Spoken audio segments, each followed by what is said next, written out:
ভিডিওটি স্পন্সর করেছে Edison smart plugin.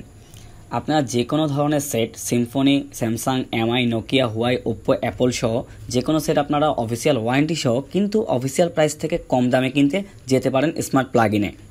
দোকানটি চট্টগ্রামের ফিনলি স্কোয়ারের 4 তলায় অবস্থিত। আর অবশ্যই যে কোনো সেট কেনার সময় আমাদের চ্যানেলের কথা বলে থাকছে আকর্ষণীয় ছাড়। তো যে কোনো স্মার্টফোন অথবা বার ফোন কেনার জন্য ঘুরে আসতে পারেন এডিসন স্মার্ট প্লাগইন থেকে। ধন্যবাদ।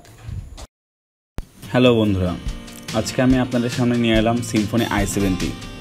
এই সেটটির অফিসিয়াল প্রাইস হচ্ছে ৮৭৯০ টাকা। সেটটির মধ্যে থাকছে 720x1280 পিক্সেলের একটা ডিসপ্লে, তার পিপিআই হচ্ছে 283। তার মানে এই প্রাইস হিসাবে কিন্তু ডিসপ্লেটা কোয়ালিটি যথেষ্ট ভালো।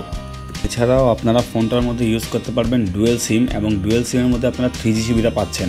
কোনো 4G সুবিধা এই ফোনটার মধ্যে থাকছে না। সেটটিতে ব্যাটারি হিসাবে ইউজ করা হয়েছে নন রিমুভেবল 2950 mAh একটা ব্যাটারি। বক্সের ভিতরে আপনারা সেট ছাড়া পাচ্ছেন মোটামুটি মিডিয়াম কোয়ালিটির একটা হেডফোনটার কোয়ালিটি কিন্তু আসলে বাজেট হিসেবে ভালো। আমি আপনাদেরকে আগের ভিডিওটিতেও বলেছিলাম যে হেডফোনটার কোয়ালিটি আসলেই ভালো। আর তার সাথে আপনারা পাচ্ছেন মোটামুটি নর্মাল মানের একটা ডাটা কেবল এবং 1 অ্যাম্পিয়ারের একটা চার্জার।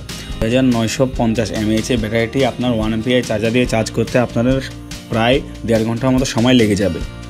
আর ডিসপ্লে সাইজ 5.2 ইঞ্চি হওয়ার কারণে আপনারা ব্যাটারি ব্যাকআপ মোটামুটি মিডিয়াম মানের পাবেন।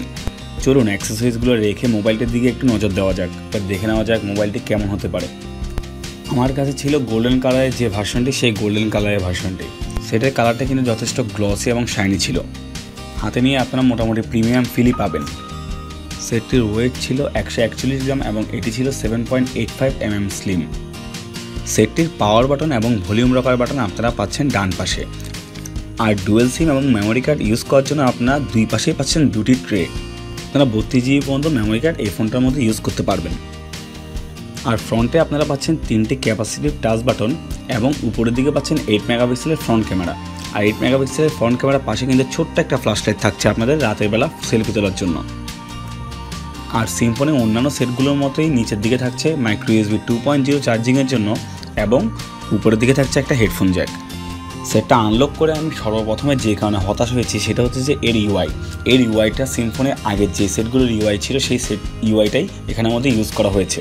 আপনারা দেখতেই পাচ্ছেন যে সিম্ফনি 125, সিম্ফনি 5 যে মানে প্রথমকার আমলের যে ইউআইগুলো ছিল সেই ইউআইটাই সম্পূর্ণ এখানে ইউজ করা হয়েছে। সিম্ফনির নতুন কালারফুল ইউআইটা কিন্তু এখানে ইউজ করা হয়নি। কিন্তু একটা জিনিস বলতেই হবে যে টাচ রেসপন্স কিন্তু যথেষ্ট ভালো ছিল। আপনারা দেখছেন যে টাচ করার সাথে সাথে কিন্তু এটা খুব স্মুথলি কাজ করছিল। ফোনটি রান করছে অ্যান্ড্রয়েড নোগাট 7.0-তে। আর আপনারা প্রসেসর হিসেবে পাচ্ছেন 1.3 GHz কোয়াড কোর একটা মিডিয়াটেক প্রসেসর। আর তার সাথে সাথে গ্রাফিক্সের সাপোর্ট হিসেবে থাকছে মালি 400 MP2। ফোনটির ইন্টারনাল মেমোরি হিসেবে আপনারা পাচ্ছেন 16GB এবং র্যাম হিসেবে পাচ্ছেন 2GB। তার মানে নর্মালি লো বাজেটের সেটগুলোর মধ্যে আপনারা মোটামুটি 2GB র্যাম দিয়ে আপনাদের দৈনন্দিন কাজগুলো কিন্তু আপনারা চালিয়ে যেতে পারবেন। আর আপনাদেরকে আগেও আমি অন্যান্য ভিডিওর মধ্যে বলেছি মালি 400 MP2 মোটামুটি লেভেলের গেমিংয়ের জন্য একটা ভালো জিপিইউ, যে আপনার টেম্পল রান, সাবওয়ে সার্ফার এই ধরনের গেমগুলো আপনারা স্মুথলি খেলতে পারবেন।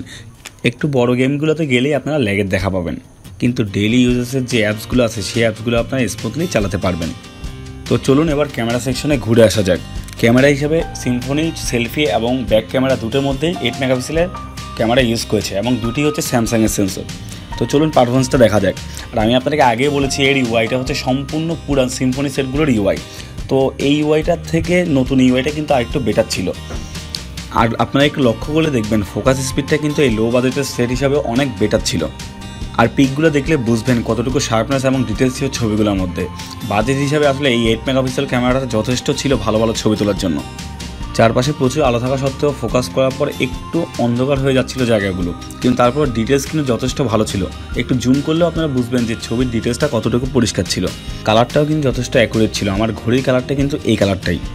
আর ফ্রন্ট এবং ব্যাক দুটি ক্যামেরার মধ্যে অ্যাপারচার ইউজ করা হয়েছে 2.0, যার কারণে আপনারা অন্ধকারের মধ্যেও মোটামুটি ভালো মানের ছবি তুলতে পারবেন। সেলফি ক্যামেরা হিসেবেও কিন্তু এই সেটটার মধ্যে ইউজ করা হয়েছে 8 মেগাপিক্সেলের সেলফি ক্যামেরা, আর তার সাথে থাকছে ছোট্ট একটা ফ্ল্যাশ লাইট। আর ভিডিওটি ভালো করে খেয়াল করলে আপনারা বুঝতে পারবেন যে আসলে কালার কতটুকু এই সিম্ফনি ফ্রন্ট ক্যামেরা দিয়ে রিচ করতে পারছিল। শুধুমাত্র সাদার স্পিডটা একটু দুর্বল ছাড়া কিন্তু আর প্রত্যেকটা দিকে এই ক্যামেরাটা যথেষ্ট ভালো পারফরমেন্স করছিল। আর আপনারা এই ক্যামেরা দিয়ে কোনো স্লো মোশন ভিডিও রেকর্ড করতে পারবেন না, কিন্তু আপনারা HD 1080p তে রেকর্ড করতে পারবেন। মোট কথায় অ্যাপারচার 2.0 এবং স্যামসাংয়ের সেন্সর ইউজ করার কারণে কিন্তু সিম্ফনির এই ডুয়েল 8 মেগাপিক্সেল ক্যামেরার পারফরমেন্স আপনারা মোটামুটি ভালোই পাবেন। তো এখন সিদ্ধান্ত নেওয়ার পালা যে এই সেটটা নেওয়া কি আসলে উচিত হবে। এই সেটটার দুইটা লেগেন্স আমি খুঁজে পেয়েছি, সেটা হচ্ছে যে একটা হচ্ছে এই সেটটার মধ্যে কোনো 4G সুবিধা নেই, এবং আরেকটা হচ্ছে যে এই সেটটার ইউআইটা অনেক পুরনো আমলের একটা ইউআই। এই দুটো জিনিস কনসিডার করলে কিন্তু এই সেটটা রিভিউজ করার জন্য একটা চমৎকার সেট। আর আপনারা স্মার্ট এডিশন থেকে সেট নিলে টেকল্যান্ডের পক্ষ থেকে তো ছাড় পাচ্ছেনই। তো আজ আর এটুকু পর্যন্তই, দেখাবে নেক্সট কোনো একটা ভিডিওতে। নেক্সট ভিডিও পাওয়ার জন্য আমাদের চ্যানেল সাবস্ক্রাইব করে আমাদের সাথেই থাকবেন। টেকল্যান্ডের পক্ষ থেকে থ্যাংক ইউ, খোদা হাফেজ।